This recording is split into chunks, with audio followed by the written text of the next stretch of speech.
Third chapter national income അഥവാ ദേശീയ വരുമാനം. കഴിഞ്ഞ ക്ലാസ്സുകളിലായിട്ട് നമ്മൾ പഠിച്ചിട്ടുണ്ടായിരുന്നത് എന്തൊക്കെയായിരുന്നു? നാഷണൽ ഇൻകം കാൽക്കുലേറ്റ് ചെയ്യുന്നതിന്റെ പ്രധാനമായിട്ടുള്ള എയിം എന്തൊക്കെയായിരുന്നു എന്ന് അല്ലെ, ദേശീയ വരുമാനം കണക്കാക്കുന്നതിന്റെ ലക്ഷ്യങ്ങൾ എന്തൊക്കെയായിരുന്നു. അതുപോലെ തന്നെ നമ്മൾ നാഷണൽ ഇൻകത്തിലെ some important concept of national income, ദേശീയ വരുമാനത്തിലെ ചില പ്രധാന ആശയങ്ങൾ, ഇതൊക്കെയാണ് നമ്മൾ കഴിഞ്ഞ ക്ലാസ്സിൽ പഠിച്ചിട്ടുണ്ടായിരുന്നത്.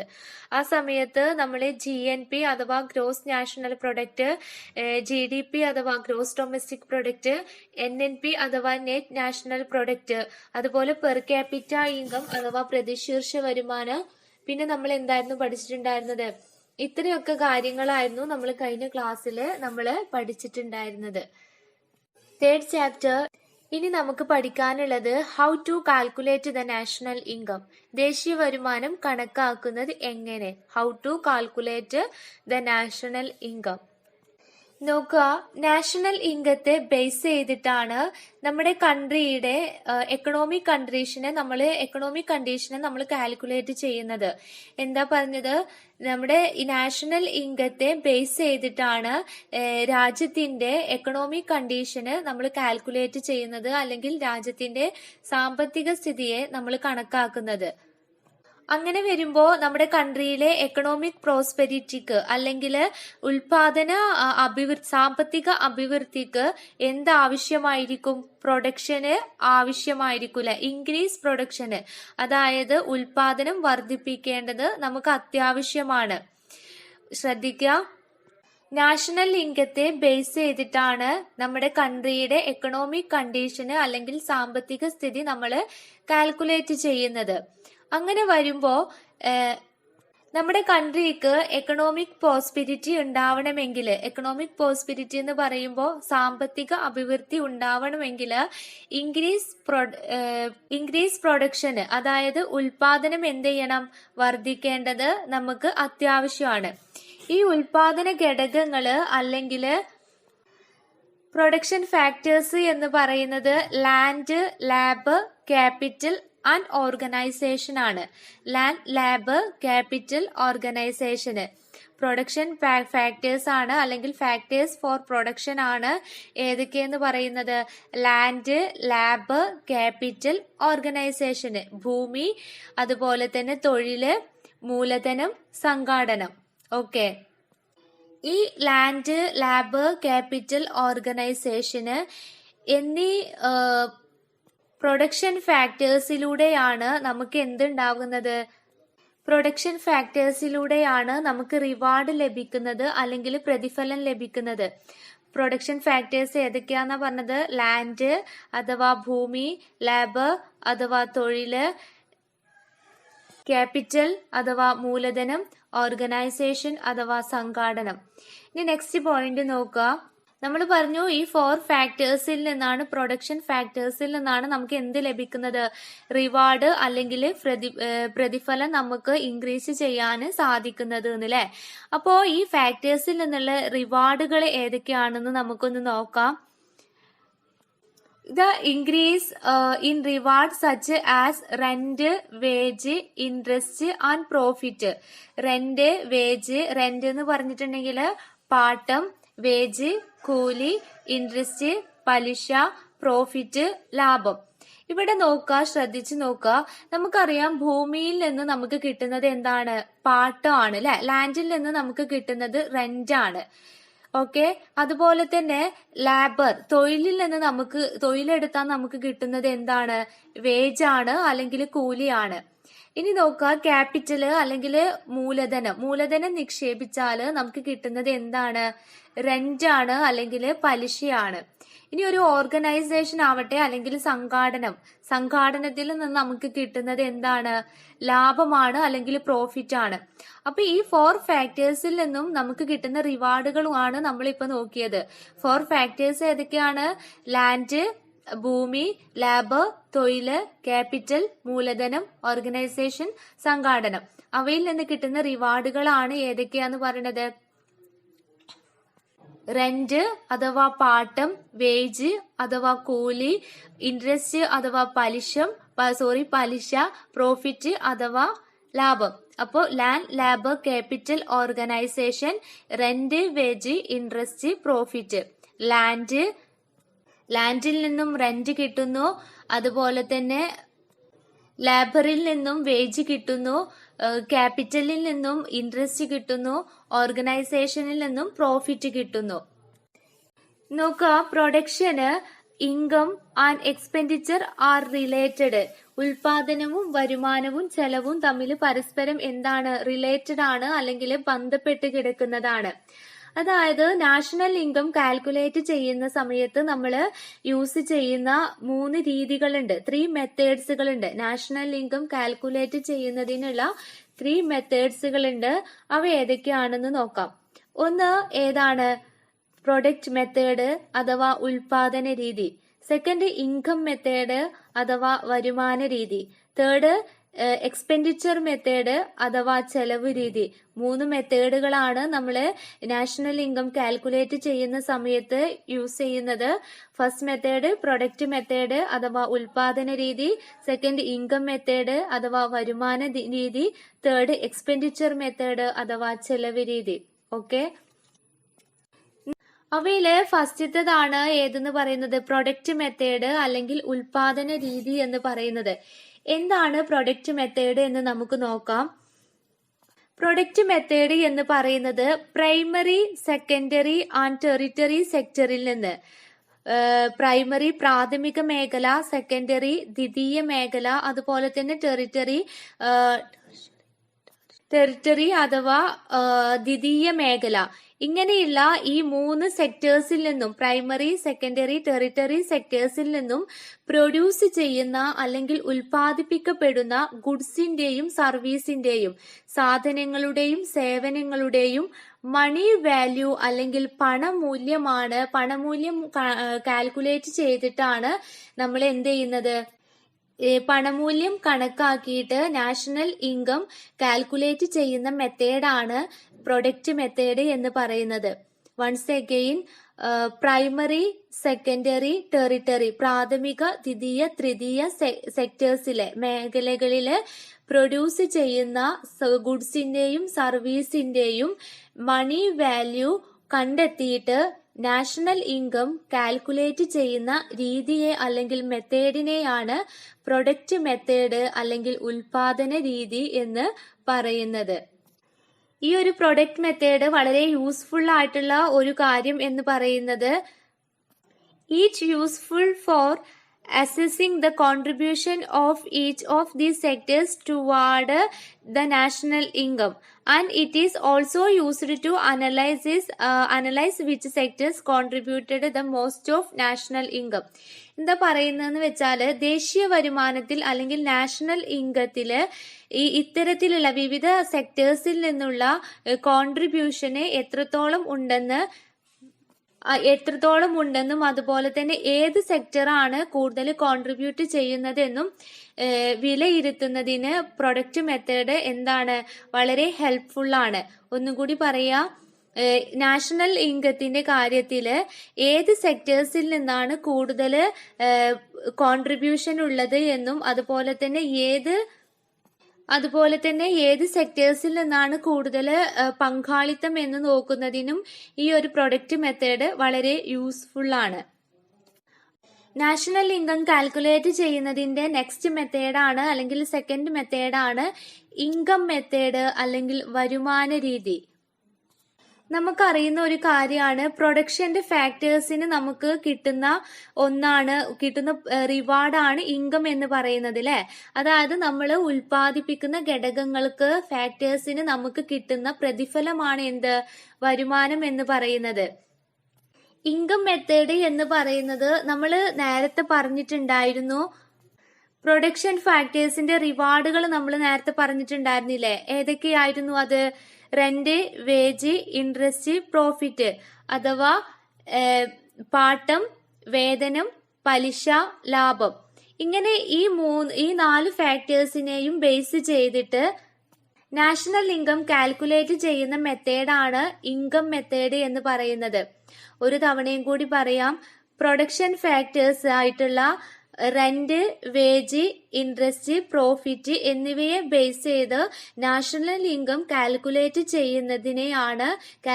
ചെയ്യുന്ന മെത്തേഡാണ് ഏതെന്ന് പറയുന്നത്?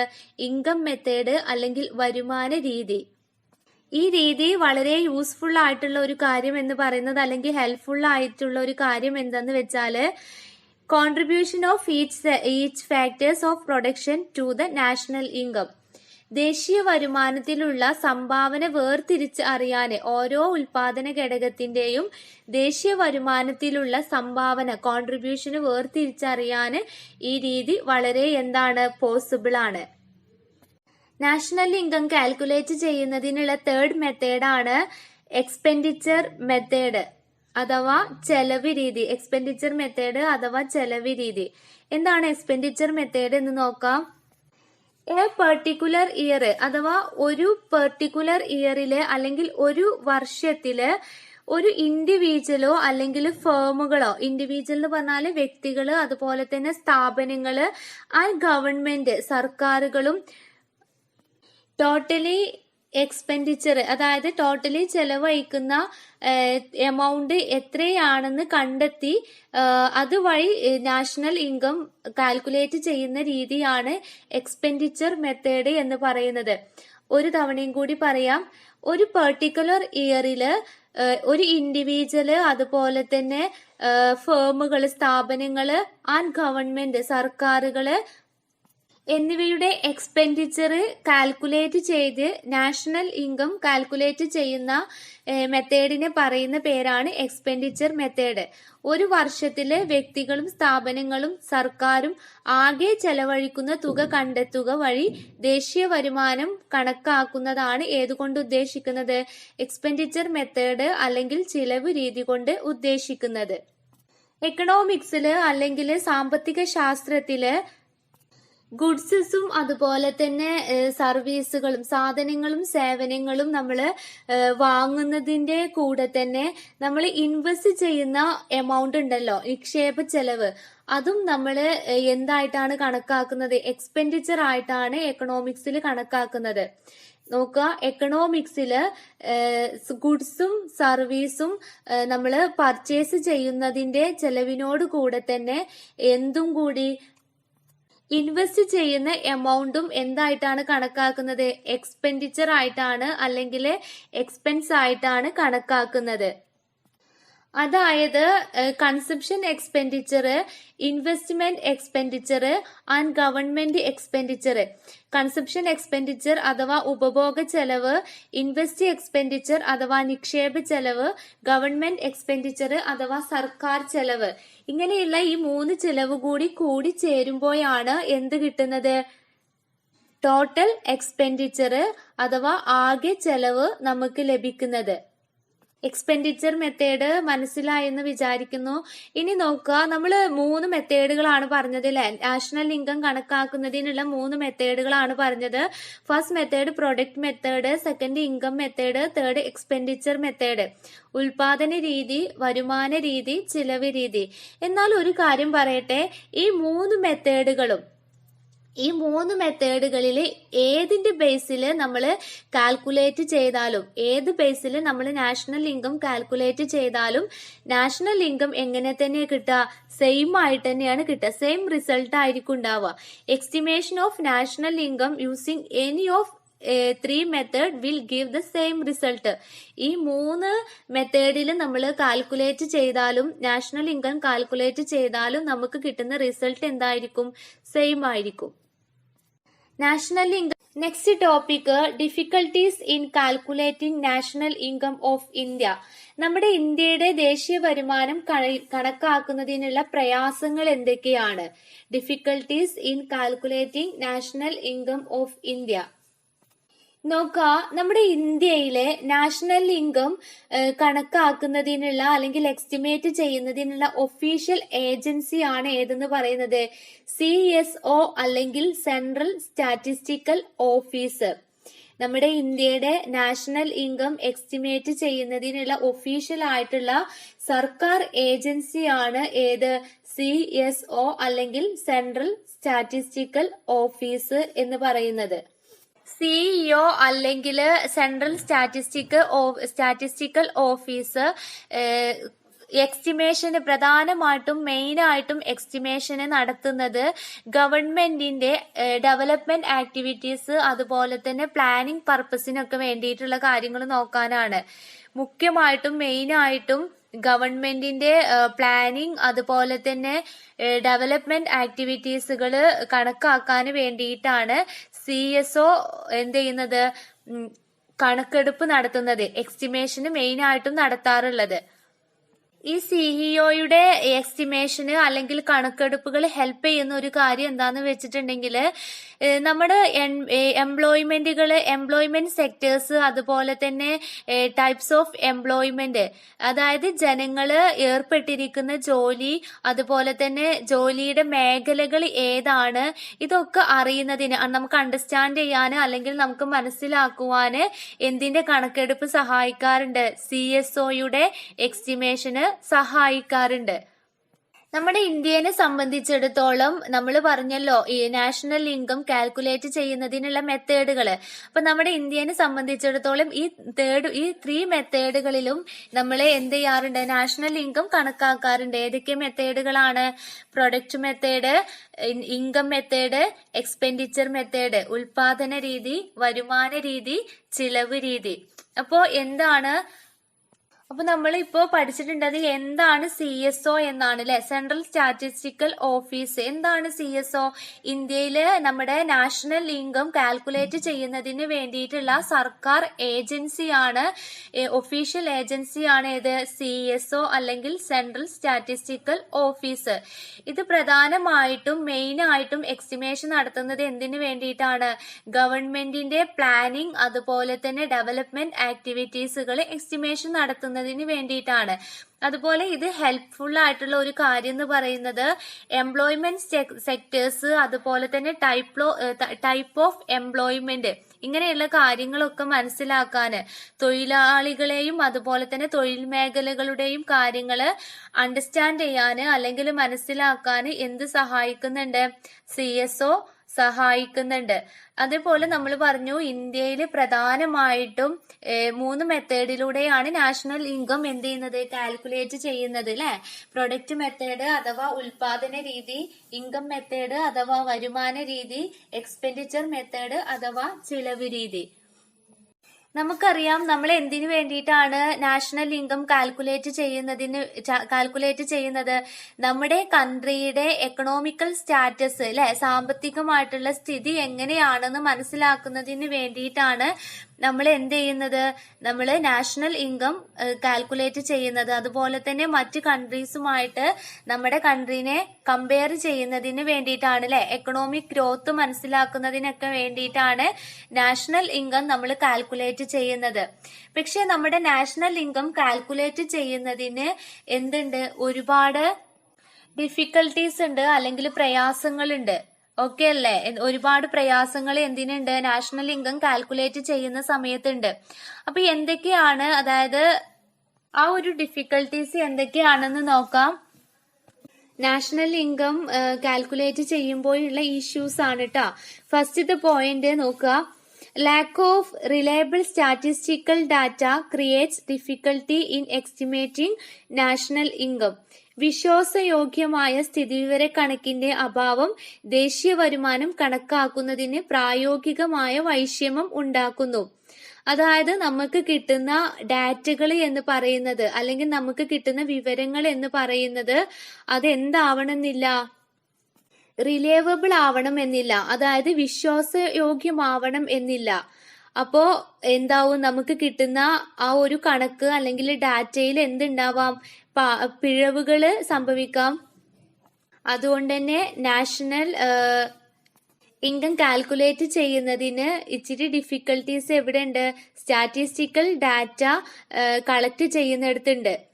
Second point, there is a chance of calculating the money value of goods and services more than once while they pass through different stages of production.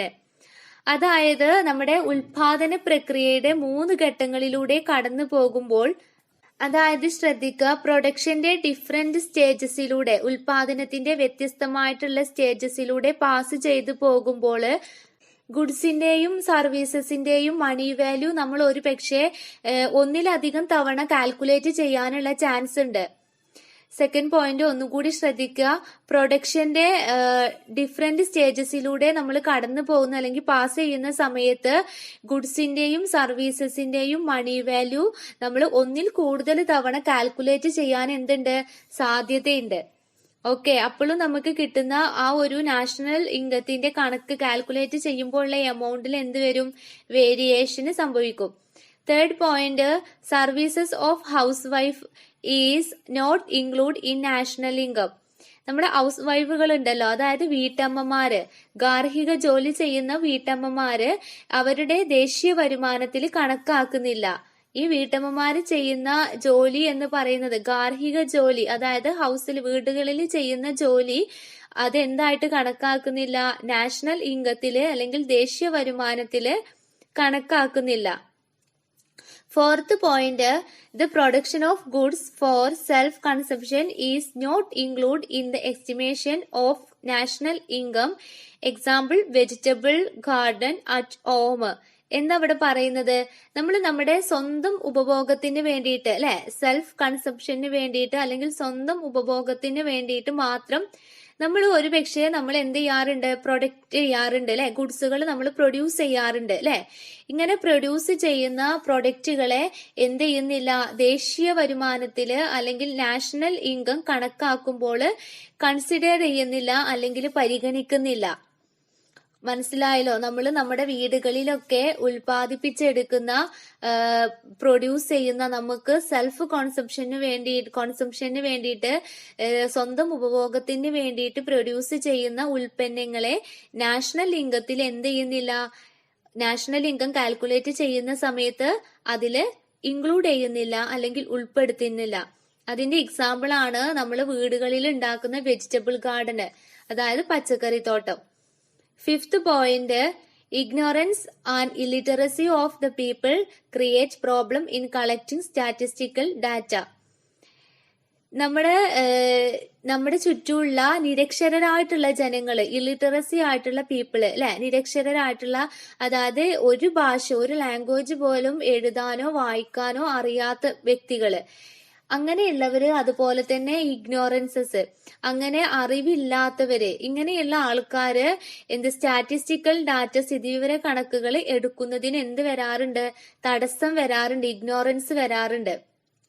എന്താ നമ്മൾ പറഞ്ഞത്, ലിറ്ററസി അല്ലാത്ത ജനങ്ങള് സ്റ്റാറ്റിസ്റ്റിക്കൽ ഡാറ്റ കളക്ട് ചെയ്യുന്ന സമയത്ത് അവിടെ എന്ത് വരാറുണ്ട്, തടസ്സം വരാറുണ്ട്.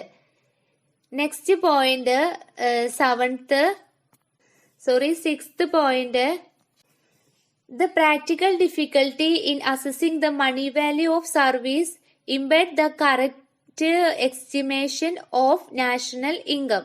എന്താ പറയുന്നത്, നാഷണൽ ഇൻകത്തെ അല്ലെങ്കിൽ ദേശീയ വരുമാനത്തിന്റെ കാൽക്കുലേറ്റ് ചെയ്യുന്ന സമയത്ത് സർവീസസിന്റെ അല്ലെങ്കിൽ സേവനങ്ങളുടെ മണി വാല്യൂ, പണമൂല്യം കാൽക്കുലേറ്റ് ചെയ്യുന്നതിന് നമുക്ക് എന്തുണ്ടാവാറുണ്ട്, ഡിഫിക്കൽട്ടീസ് അനുഭവപ്പെടാറുണ്ട്. ശ്രദ്ധിക്കുക, നാഷണൽ ഇൻകം എസ്റ്റിമേഷൻ നടത്തുന്ന സമയത്ത് സർവീസസുകൾ അല്ലെങ്കിൽ സേവനങ്ങളുടെ മണി വാല്യൂ കാൽക്കുലേറ്റ് ചെയ്യുന്ന സമയത്ത് ഡിഫിക്കൽട്ടീസ് വരാറുണ്ട് അല്ലെങ്കിൽ ബുദ്ധിമുട്ടുകൾ അനുഭവപ്പെടാറുണ്ട്. ലാസ്റ്റ് ഫൈനൽ പോയിന്റ് എന്ന് പറയുന്നത് ശ്രദ്ധിക്കുക, consumers seldom maintain records of expenditure incurred by them. എന്താ പറയുന്നത്, ഉപഭോക്താക്കള് അവരുടെ ചെലവ് കൃത്യമായി രേഖപ്പെടുത്തി സൂക്ഷിക്കാറില്ല. ഇപ്പൊ നമ്മളൊക്കെ സംബന്ധിച്ചിടത്തോളം നമുക്ക് വരുന്ന ചെലവുകള് അല്ലെ, നമുക്ക് വരുന്ന ചെലവുകൾ എത്രത്തോളം ഉണ്ടെന്ന് നമ്മൾ കറക്റ്റ്ലി എന്ത് ചെയ്യാറില്ല, എഴുതി സൂക്ഷിക്കാറില്ല. അതാ പറഞ്ഞ കൺസ്യൂമേഴ്സ് എന്ത് ചെയ്യാറില്ല, അവർക്ക് വരുന്ന എക്സ്പെൻഡിച്ചറുകള് റെക്കോർഡ് ചെയ്തിട്ട് സൂക്ഷിക്കാറില്ല. ഈ പറഞ്ഞ ഡിഫിക്കൽട്ടീസ് ഒക്കെ തന്നെ ഓവർകം ചെയ്തതിന് ശേഷം നാഷണൽ ഇൻകം കാൽക്കുലേറ്റ് ചെയ്യുമ്പോൾ മാത്രമേ നമുക്ക് കറക്റ്റ് ആയിട്ടുള്ള എന്ത് കിട്ടുള്ളൂ, നാഷണൽ ഇൻകം കണ്ടെത്താൻ സാധിക്കുകയുള്ളൂ.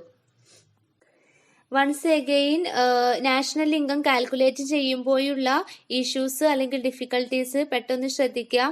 lack of reliable statistical data create difficulty in estimation national income.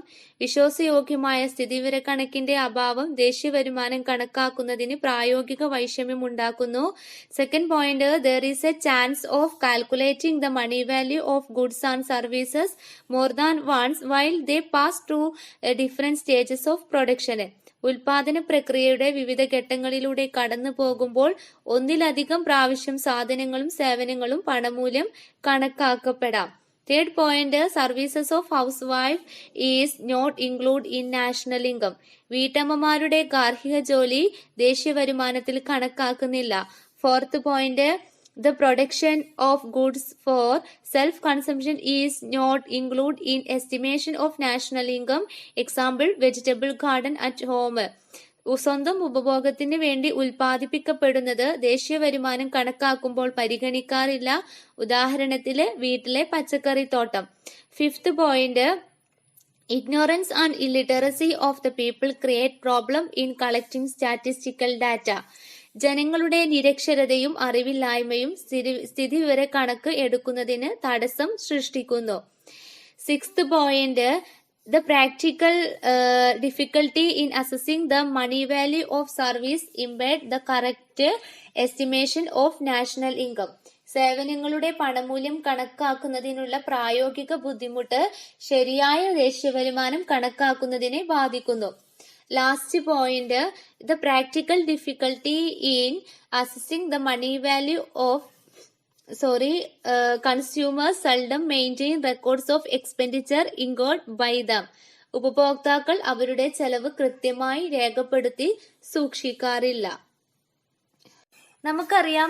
Next topic, sectoral contribution to India's national income. ഇന്ത്യയിലെ ദേശീയ വരുമാനത്തിൽ വിവിധ മേഖലകളുടെ സംഭാവന. നമ്മുടെ ഇന്ത്യയുടെ ദേശീയ വരുമാനത്തിലെ വ്യത്യസ്തമായിട്ടുള്ള മേഖലകളുടെ സെക്ടേഴ്സിന്റെ കോൺട്രിബ്യൂഷൻ ആണ് ഇനി നമുക്ക് പഠിക്കാനുള്ളത്. നോക്കുക, നമ്മുടെ നാഷണൽ ഇൻകം എന്ന് പറയുന്നത് നമ്മൾ പറഞ്ഞു എന്താണെന്ന്, പ്രൈമറി, സെക്കൻഡറി ആൻഡ് ടെറിട്ടറി സെക്ടറിൽ നിന്ന് കിട്ടുന്ന റവന്യൂ ആണ് നമ്മുടെ നാഷണൽ ഇൻകം എന്ന് പറയുന്നത് അല്ലെ. പ്രാഥമിക, ദ്വിതീയ, തൃതീയ മേഖലകളിൽ നിന്ന് കിട്ടുന്ന വരുമാനമാണ് നമ്മുടെ രാജ്യത്തിന്റെ നാഷണൽ ഇൻകം അല്ലെങ്കിൽ ദേശീയ വരുമാനം എന്ന് പറയുന്നത്. ഇവിടെ കൊടുത്തിരിക്കുന്ന ഈ ഒരു ബോക്സ് നോക്കുക. ഇത് കൊടുത്തിട്ടുള്ളത് നമ്മുടെ ഇന്ത്യയിലെ ഈ 3 സെക്ടേഴ്സിൽ നിന്നും, അതായത് പ്രൈമറി, സെക്കൻഡറി, ടെറിട്ടറി സെക്ടേഴ്സിൽ നിന്നും ലഭിക്കുന്ന GDPയുടെ ഗ്രോസ് ഡൊമസ്റ്റിക് പ്രൊഡക്റ്റ് അല്ലെ, GDPയുടെ വിഹിതമാണ് ഈ ഒരു ബോക്സില് ഇവിടെ കൊടുത്തിട്ടുള്ളത്. ഇവിടെ കൊടുത്തിട്ടുള്ള ടേബിളില് കൊടുത്തിട്ടുള്ളത്. അവിടെ കൊടുത്തിട്ടുണ്ട് share of different sectors in India's GDP. എന്താണ്, ഇന്ത്യയിലെ GDPയിലെ വിവിധ മേഖലകളുടെ വിഹിതം അവിടെ ശതമാനത്തിൽ കൊടുത്തിട്ടുണ്ട്. അവിടെ സെക്ടേഴ്സുകൾ കാണിക്കുന്നു. ഏതൊക്കെയാണ്? Primary sector, secondary sector and territory sector. ഈ പ്രൈമറി സെക്ടർ എന്ന് പറയുന്നത് ഏതാണ്? അഗ്രികൾച്ചറൽ സെക്ടർ ആണ് കേട്ടോ. അഗ്രികൾച്ചറൽ സെക്ടർ ആണ് പ്രൈമറി സെക്ടർ എന്ന് പറയുന്നത്. സെക്കൻഡറി സെക്ടർ എന്ന് പറയുന്നത് ഇൻഡസ്ട്രിയൽ സെക്ടർ ആണ്, വ്യാവസായികപരമായിട്ടുള്ളതാണ്. എന്നാൽ ടെറിട്ടറി സെക്ടർ എന്ന് പറയുന്നത് സർവീസ് സെക്ടർ ഇല്ലേ, അതാണ് കേട്ടോ, അതായത് സേവന മേഖലയാണ്. അപ്പോ ഇവിടെ കൊടുത്തിട്ടുള്ളത് 2015 to 16 വരെയാണ് അല്ലെ. 2015 മുതൽ 2016, അതുപോലെ തന്നെ 2016 to 70, 2070 to 80 ഇങ്ങനെയുള്ള കാര്യങ്ങളാണ് അവിടെ കൊടുത്തിട്ടുള്ളത്. ജസ്റ്റ് ഈ ടേബിൾ ഒന്ന് ഒബ്സർവ് ചെയ്യുക. പ്രൈമറി സെക്ടറിൽ 2050 to 60 വരെ നോക്കുക. എങ്ങനെയാണ്? 20 ആണ് അല്ലെ. 2050 to 60 20 ആണ്, 20.10 ആണ്. എന്നാൽ അത് 2080 ആയപ്പോഴേക്കും എന്തായിട്ടുണ്ട്? നമ്മുടെ GDPയുടെ വിഹിതം എന്ന് പറയുന്നത് 19 ആയിട്ട് കുറഞ്ഞിട്ടുണ്ട്. എന്നാൽ 2060 to 70 എന്തെന്നെയാണ്? കൂടിയിട്ടുണ്ട്. എന്നാൽ സെക്കൻഡറി സെക്ടറിലേക്ക് നോക്കുക. 2050 to 60 27.42 ആണ് അല്ലെ. അത് പിന്നീട് 2060 മുതൽ 80 വരെ എന്തിരിക്കുകയാണ്? കുറഞ്ഞിരിക്കുകയാണ്. ഇനി ടെറിട്ടറി സെക്ടർ എന്ന് പറയുന്നത് 52.18 ആണ് അല്ലെ. എന്നാൽ അത് എന്ത് ചെയ്യാണ് 2070-80 ആയപ്പോഴേക്കും കുറഞ്ഞു വരികയാണ് ചെയ്തിട്ടുള്ളത് അല്ലെ. ഇവിടെ ഇതിന് താഴെയായിട്ട് കുറച്ച് ക്വസ്റ്റ്യൻസ് കൊടുത്തിട്ടുണ്ട്. നമുക്ക് അതിന്റെ ആൻസർ ഒന്ന് നോക്കാം. Which sector had made the highest contribution to India's GDP in 2015-16? What is the contribution of same sector in 2070-80? ഇവിടെ ചോദിക്കുന്നത് 2070-2080 2017 മുതൽ 18 വരെ ഉള്ള കാലയളവില് ഏറ്റവും ഹയസ്റ്റ് ആയിട്ടുള്ള കോൺട്രിബ്യൂഷന് ചെയ്തിട്ടുള്ളത് ഏത് സെക്ടറിൽ നിന്നാണ്. അതുപോലെ 2050-2060 2015 മുതൽ 16 വരെ ഇന്ത്യയുടെ GDPയിലെ ഹയസ്റ്റ് കോൺട്രിബ്യൂഷന് ഏത് സെക്ടറിൽ നിന്നാണ് കിട്ടിയിട്ടുള്ളത്. നമുക്ക് അവിടെ നോക്കിയാൽ മനസ്സിലാവും ഏതാണ്. ടെറിട്ടറി സെക്ടർ ആണ് അല്ലേ. നമ്മൾ നോക്കുന്ന സമയത്ത് കാണാൻ പറ്റുന്നുണ്ട് 2050-60 അതെന്താണ് 52.48 ആണ് അല്ലെ. എന്നാൽ 2080 അതെങ്ങനെയാണ് 53.85 ആണ്. പക്ഷെ പ്രൈമറി സെക്ടറിലും സെക്കൻഡറി സെക്ടറിനെയും ബേസ് ചെയ്ത് നോക്കുമ്പോൾ ടെറിട്ടറി സെക്ടർ ആണ് ഏത് നിൽക്കുന്നത് ഹയസ്റ്റ് കോൺട്രിബ്യൂഷന് നമ്മുടെ GDPയിലേക്ക് ഉള്ളത്. അവിടെ കൊടുത്തിരിക്കുന്ന സെക്കൻഡ് പോയിന്റ് ക്വസ്റ്റ്യൻ നോക്കുക. Which sector has contributed the least to national income in 2060-2070 and 2070-2018?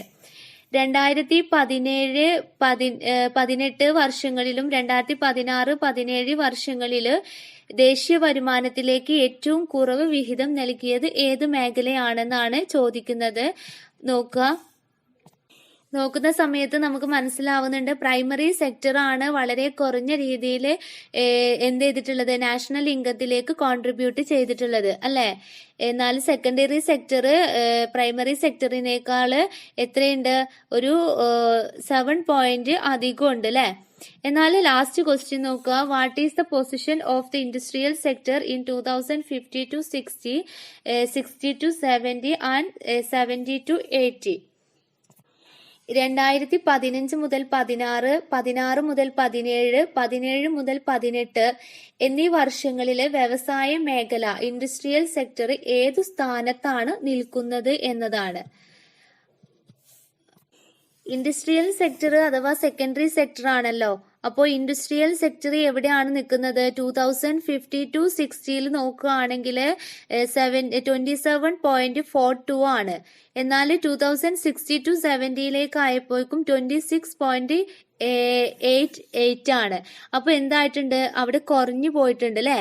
എന്നാൽ 2070-80 വന്നപ്പോഴേക്കും 26.59 ആണ്.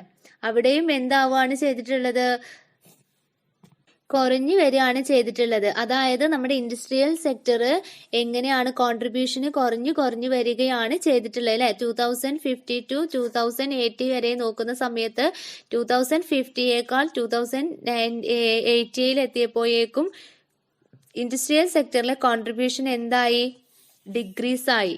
ഓക്കെ, ഇവിടെ കൊടുത്തിരിക്കുന്നത് നോക്കുക. What other information can be draw from the table. മറ്റെന്തെല്ലാം വിവരങ്ങളാണ് നമുക്ക് ആ ടേബിളിൽ നിന്ന് ലഭിക്കുന്നത്? എന്തൊക്കെയാണ് ലഭിക്കുന്നത്? നമുക്ക് കാണാൻ സാധിക്കുന്നുണ്ട് വേരിയസ് സെക്ടേഴ്സിൽ നിന്ന്, അതായത് ഈ 3 സെക്ടേഴ്സിൽ നിന്നും നോക്കുന്ന സമയത്ത് നമ്മുടെ ഇന്ത്യയുടെ നാഷണൽ ഇൻകം കാണിക്കുന്നത് എങ്ങനെയാണ്? സർവീസ് സെക്ടറിന്റെ ഗ്രോത്ത് ഇൻക്രീസ് ചെയ്തിട്ടുണ്ട് അല്ലെ. മറ്റ് 2 സെക്ടറിനെ സംബന്ധിച്ചിടത്തോളം സർവീസ് സെക്ടറിന്റെ ഗ്രോത്ത് എന്ത് ചെയ്തിട്ടുണ്ട്? ഇൻക്രീസ് ചെയ്തിട്ടുണ്ട്.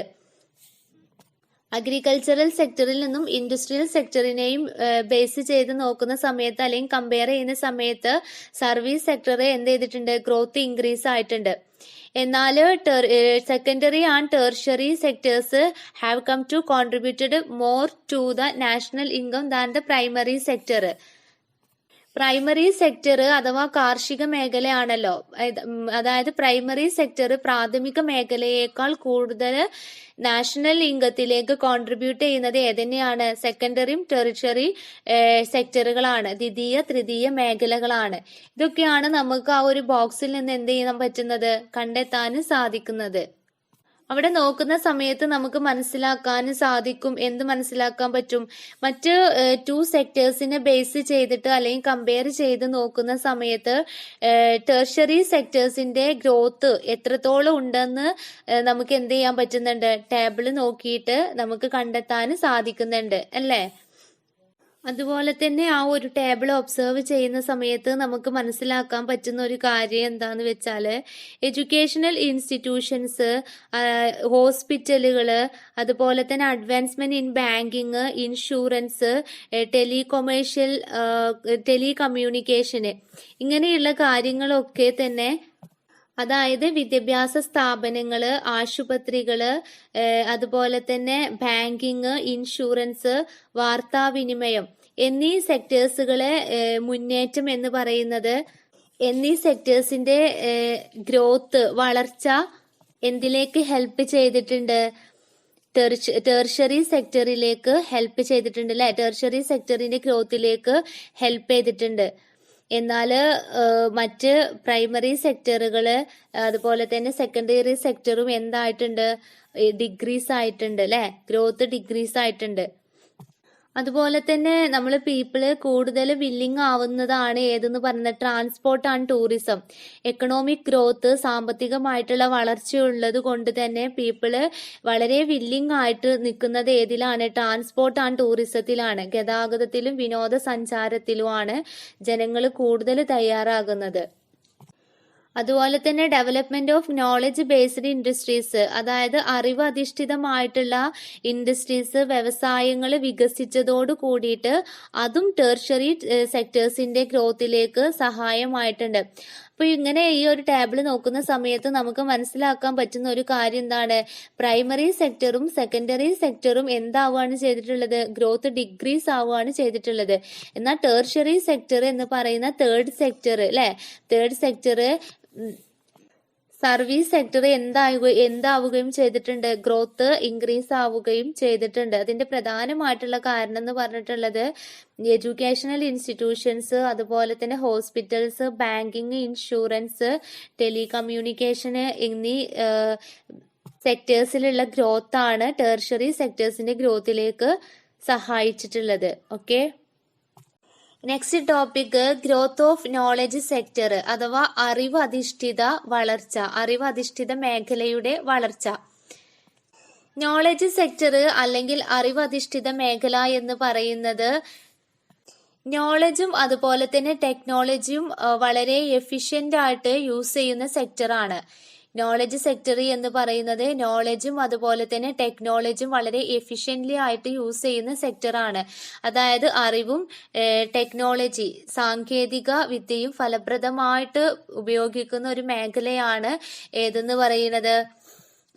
നോളജ് സെക്ടർ എന്ന് പറയുന്നത്.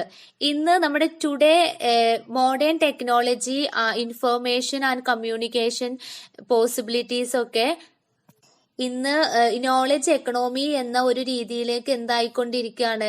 വളർന്നുകൊണ്ടിരിക്കുകയാണ്. ഒന്നും കൂടി പറയാണ്, ഇന്ന് മോഡേൺ ടെക്നോളജി, ആധുനിക സാങ്കേതിക വിദ്യകള്, അതുപോലെ തന്നെ ഇൻഫർമേഷൻ ആൻഡ് കമ്മ്യൂണിക്കേഷൻ പോസിബിലിറ്റീസ്, വിവരവിനിമയ സാധ്യതകള് എന്നിവയൊക്കെ നോളജ് എക്കണോമി എന്ന തലത്തിലേക്ക്, അതായത് അറിവു സമ്പദ്ക്രമം എന്ന തലത്തിലേക്ക് എന്തായിക്കൊണ്ടിരിക്കുകയാണ്? വളർന്നുകൊണ്ടിരിക്കുകയാണ്, ഗ്രോത്ത് ആയിക്കൊണ്ടിരിക്കുകയാണ്. നോളജ് എക്കണോമിയുടെ ബേസിസ് എന്ന് പറയുന്നത്, അതായത് അറിവ് സമ്പദ്ക്രമം അല്ലെങ്കിൽ നോളജ് എക്കണോമിയുടെ അടിസ്ഥാനം അല്ലെങ്കിൽ ബേസിക് എന്ന് പറയുന്നത് എന്തൊക്കെയാണ്? ഒന്ന് എഡ്യൂക്കേഷന്, വിദ്യാഭ്യാസം, അതുപോലെ തന്നെ ഇന്നോവേഷൻ എന്ന് പറഞ്ഞാല് ന്യൂനത സാങ്കേതിക ആശയങ്ങള്, അതുപോലെ തന്നെ ഇൻഫർമേഷൻ ആൻഡ് കമ്മ്യൂണിക്കേഷൻ ടെക്നോളജി, വിവര വിനിമയ സാങ്കേതിക വിദ്യ, ഇവയൊക്കെയാണ് എന്തിന്റെ? നോളജ് എക്കണോമിയുടെ ബേസിക് എന്ന് പറയുന്നത്. ഒരു തവണയും കൂടി പറയാണ്, നോളജ് എക്കണോമിയുടെ ബേസിസ് എന്ന് പറയുന്നത് എഡ്യൂക്കേഷൻ അഥവാ വിദ്യാഭ്യാസം, ഇന്നോവേഷൻ അഥവാ ന്യൂനത സാങ്കേതിക ആശയങ്ങളുടെ ഉപയോഗം, ഇൻഫർമേഷൻ ആൻഡ് കമ്മ്യൂണിക്കേഷൻ ടെക്നോളജി, വിവരവിനിമയ സാങ്കേതിക വിദ്യ, ഇതൊക്കെയാണ് നോളജ് എക്കണോമിയുടെ ബേസിസ് എന്ന് പറയുന്നത്. ഈ ഒരു അറിവ് സമ്പദ്ക്രമം അല്ലെങ്കിൽ നോളജ് എക്കണോമിയിൽ ഉണ്ടാകുന്ന ഒരു നോളജ് എക്കണോമിയിൽ ഉണ്ടാകുന്നത് ഇന്റലക്ച്വൽ ക്യാപിറ്റലിന്റെ അഥവാ ബൗദ്ധിക മൂലധനത്തിന്റെ പ്രൊഡക്ഷൻ ആൻഡ് കൺസംഷൻ ആണ്. പ്രൊഡക്ഷൻ ആൻഡ് കൺസംഷൻ എന്ന് പറയുമ്പോൾ ഉൽപാദനവും ഉപഭോഗവുമാണ്. ഒരു തവണയും കൂടി പറയാണ്, നോളജ് എക്കണോമി അഥവാ അറിവ് സമ്പദ്ക്രമത്തിൽ ഉണ്ടാകുന്നത് ഇന്റലക്ച്വൽ ക്യാപിറ്റലിന്റെ പ്രൊഡക്ഷനും അതുപോലെ തന്നെ കൺസംഷനും ആണ്. ഉൽപാദനവും ഉപഭോഗവുമാണ് നടക്കുന്നത്. ഇനി നോക്കുക, ഈ ഇന്റലക്ച്വൽ ക്യാപിറ്റൽ എന്ന് പറയുന്നുണ്ടല്ലോ, ഭൗതിക മൂലധനം എന്ന് പറയുന്നത് ഈസ് ആൻ ഇൻവിസിബിൾ അസറ്റ്. അതെന്താണ്? ഭൗതിക മൂലധനം എന്ന് പറയുന്നത് കാണാൻ പറ്റാത്ത ഒരു ആസ്തിയാണ്, അസറ്റാണ്. ഇന്റലക്ച്വൽ ക്യാപിറ്റൽ അല്ലെങ്കിൽ ഭൗതിക മൂലധനം എന്ന് പറയുന്നത് ഇൻവിസിബിൾ ആയിട്ടുള്ള അസറ്റാണ്, അല്ലെങ്കിൽ കാണാൻ കഴിയാത്ത ഒരു ആസ്തിയാണ്. എന്നാൽ എന്താണ് ഇന്റലക്ച്വൽ ക്യാപിറ്റൽ എന്നതുകൊണ്ട് ഉദ്ദേശിക്കുന്നത്? എന്താണ് ഭൗതിക മൂലധനം എന്നതുകൊണ്ട് ഉദ്ദേശിക്കുന്നത്? നോക്കുക, it is the collective knowledge of all the people in enterprises or A society. ഒരു എന്റർപ്രൈസസ് അല്ലെങ്കിൽ സംരംഭത്തിലോ അല്ലെങ്കിൽ സൊസൈറ്റി സമൂഹത്തിലോ ഉള്ള ആളുകളുടെ കൂട്ടായ അറിവിനെയാണ് എന്തെന്ന് പറയുന്നത്? ഇന്റലക്ച്വൽ ക്യാപിറ്റൽ എന്ന് പറയുന്നത്, ഭൗതിക മൂലധനം എന്ന് പറയുന്നത്. ഒരു തവണയും കൂടി പറയാണ്, ഒരു എന്റർപ്രൈസ് അല്ലെങ്കിൽ സംരംഭത്തിലോ അല്ലെങ്കിൽ സൊസൈറ്റിയിലോ സമൂഹത്തിലോ ഉള്ള ആളുകളുടെ കൂട്ടായിട്ടുള്ള കളക്റ്റീവ് നോളജിനെയാണ്, കൂട്ടായ അറിവിനെയാണ് എന്തെന്ന് പറയുന്നത്? ഇന്റലക്ച്വൽ ക്യാപിറ്റൽ അല്ലെങ്കിൽ ഭൗതിക മൂലധനം എന്ന് വിശേഷിപ്പിക്കുന്നത്. ടുഡേ ടെർഷ്യറി സെക്ടർ വളരെയധികം ഗ്രോത്ത് ഉണ്ടായതോട് കൂടിയിട്ട് സർവീസ് സെക്ടറിലും എന്തുണ്ടായിട്ടുണ്ട്? ഗ്രോത്ത് സംഭവിച്ചിട്ടുണ്ട്. വളരെ ലാർജ് സ്കെയിലിൽ തന്നെ നമുക്ക് നോളജ് ഉപയോഗിച്ചിട്ടുള്ള ഗ്രോത്ത് എവിടെ ഉണ്ടായിട്ടുണ്ട്? ടെർഷ്യറി സെക്ടറിൽ അഥവാ സർവീസ് സെക്ടറിൽ ഉണ്ടായിട്ടുണ്ട്. ഈ ഒരു സർവീസ് സെക്ടറിൽ അല്ലെങ്കിൽ ടെർഷ്യറി സെക്ടറിൽ ഉൾപ്പെടുന്ന ഇൻക്ലൂഡ് ചെയ്യുന്ന വിഭാഗമാണ് expert advice on share and taxes, software expert. ഏതൊക്കെയാണ്? ഓഹരി നികുതി എന്നിവയിൽ വിദഗ്ധ അഭിപ്രായം നൽകുന്നവര്, അതുപോലെ തന്നെ സോഫ്റ്റ്വെയർ വിദഗ്ധര്. ഒറ്റ തവണയും കൂടി പറയാണ്, expert advice on shares and taxes, നികുതിയിലും ഓഹരിയിലും വിദഗ്ധ അഭിപ്രായം നൽകുന്നവര്, അതുപോലെ സോഫ്റ്റ്വെയർ എക്സ്പേർട്ട്, സോഫ്റ്റ്വെയർ വിദഗ്ധര്. അതുപോലെ തന്നെ ബിസിനസ് എക്സിക്യൂട്ടീവ്സ്, അതുപോലെ researchers, scientist, expert policy makers, economic expert. എന്തൊക്കെയാണ്? ബിസിനസ് എക്സിക്യൂട്ടീവുകള്, അതുപോലെ തന്നെ റിസർച്ചേഴ്സ് ഗവേഷകര്, അതുപോലെ സയന്റിസ്റ്റ് ശാസ്ത്രജ്ഞന്മാര്, എക്സ്പേർട്ട് പോളിസി മേക്കേഴ്സ് നയരൂപീകരണ വിദഗ്ധര്, എക്കണോമിക് എക്സ്പേർട്ട് സാമ്പത്തിക വിദഗ്ധര്. ഇവയൊക്കെ ഏത് സെക്ടറിലാണ് വരുന്നത്? സർവീസ് സെക്ടറിലാണ് വരുന്നത്. ഓക്കെ, സർവീസ് സെക്ടറിന് എക്സാമ്പിൾ ആണ് ഇനീഷ്യേറ്റ് ആയിട്ട് ഗവൺമെന്റ് എന്തായിട്ടുള്ള നമ്മുടെ കേരള ഗവൺമെന്റ് കൊണ്ടുവന്നിട്ടുള്ള ഇൻഫോ പാർക്ക്, അതുപോലെ തന്നെ ടെക്നോ പാർക്ക്. ഇൻഫോ പാർക്കുകളും ടെക്നോ പാർക്കുകളും ഒക്കെ എന്തിനു ഉദാഹരണമാണ്? ടെർഷ്യറി അല്ലെങ്കിൽ സർവീസ് സെക്ടറുകൾക്ക് ഉദാഹരണമാണ്. ഇവിടെ കൊടുത്തിരിക്കുന്നത് നോക്കുക, some favourable factors which can help India growth further in this sector. ഈ ഒരു ടെർഷ്യറി സെക്ടറിൽ അല്ലെങ്കിൽ സർവീസ് സെക്ടറിൽ നമ്മുടെ ഇന്ത്യക്ക് ഇനിയും മുന്നേറുന്നതിന് ചില ആനുകൂല്യ സാധ്യതകളുണ്ട്. അവ ഏതൊക്കെയാണെന്നാണ് ഇവിടെ കൊടുത്തിട്ടുള്ളത്. നോക്കുക, human resources including technical expert who are well versed in the English language. English ഭാഷാ പ്രാവീണ്യം നേടിയ സാങ്കേതിക വിദഗ്ധർ ഉൾപ്പെടുന്ന മാനവ വിഭവം. Okay, second, wide domestic market, വിപുലമായ ആഭ്യന്തര കമ്പോളം. തേർഡ്, സ്ട്രോങ് പ്രൈവറ്റ് സെക്ടർ, ശക്തമായ സ്വകാര്യ മേഖല. Fourth, development of science and technology, മെച്ചപ്പെട്ട ശാസ്ത്ര സാങ്കേതിക വളർച്ച. ഇങ്ങനെയൊക്കെ ഈ ഒരു രീതിയിലൂടെയൊക്കെ നമ്മുടെ ഇന്ത്യക്ക് എന്ത് ചെയ്യാൻ പറ്റുന്ന പറയുന്നത്? ടെർഷ്യറി സെക്ടറിൽ അല്ലെങ്കിൽ സർവീസ് സെക്ടറിൽ ഇനിയും ഒരുപാട് ഗ്രോത്ത് ഉണ്ടാവാന് ഹെൽപ്പ് ചെയ്യും. ഇത്തരത്തില് എല്ലാ വിധത്തിലും നമ്മുടെ ഇന്ത്യ നോളജിയില് നോളജ് എക്കണോമിയിൽ നമ്മുടെ ഇന്ത്യ ഡെവലപ്പ് ആവുമ്പോൾ നമുക്ക് പോസിബിലിറ്റീസ് ഉണ്ട്, ഒരുപാട് സാധ്യതകളുണ്ട്. എന്തിനുള്ള സാധ്യതകൾ? നമ്മുടെ ഇന്ത്യയുടെ എക്കണോമിക് സിസ്റ്റത്തിനെ അല്ലെങ്കിൽ നമ്മുടെ നാഷണൽ ഇൻകത്തെ, ദേശീയ വരുമാനത്തിനെ നമുക്ക് എന്ത് ചെയ്യാൻ പറ്റും? ഇൻക്രീസ് ചെയ്യുവാന് നമ്മുടെ ഇന്ത്യക്ക് സാധിക്കും.